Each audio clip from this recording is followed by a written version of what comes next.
Hi everyone and welcome to week 3 of Writing 111. We're still at the end of week 2, but this is Memorial Day weekend and I know a lot of you will be busy over the weekend, so I'm posting my video early. This week in terms of media, I've provided you with a pretty traditional textbook chapter on narrative writing called Telling a Story. That's from a pretty good textbook, but instead of having you buy the whole textbook, I've pulled out this important chapter. This will inform your understanding of what a narrative includes, what some of those important features are. So make sure you read that carefully.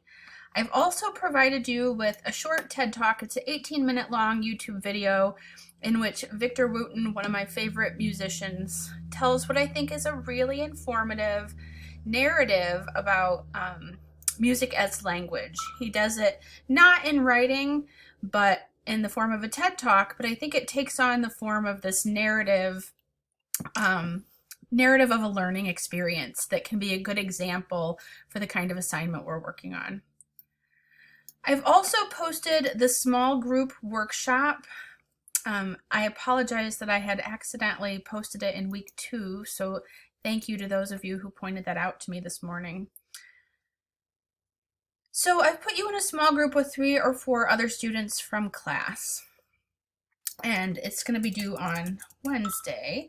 So make sure that you've worked together with your group members in the document that you've been assigned to. You can find groups here on page 2 of the document, and each one of you will see which group you're in, and you can find your group here.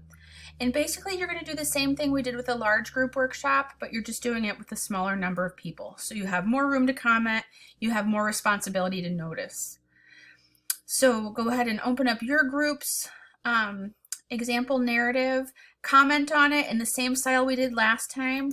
You want to be thinking about what's working, what is the writer doing well, what can the writer do to improve, what questions do you have about the piece or about the assignment, and always what makes the piece interesting, because that's what makes the reader want to read more. Keep in mind that also on the 31st, which is next Wednesday, you should also be prepared to submit a draft of your paper to me. I won't have time to fully comment on your draft, but if it looks like you have a substantial draft, I will approve you for the peer review.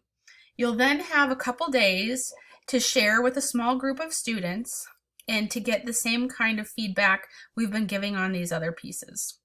So if you want to engage in the peer review, you have to submit your draft by the 31st. If it comes in after, then you won't be able to engage in that project. It's just missing 25 points, which isn't too big of a deal. But if you want to engage in the peer review, you have to submit a draft by then.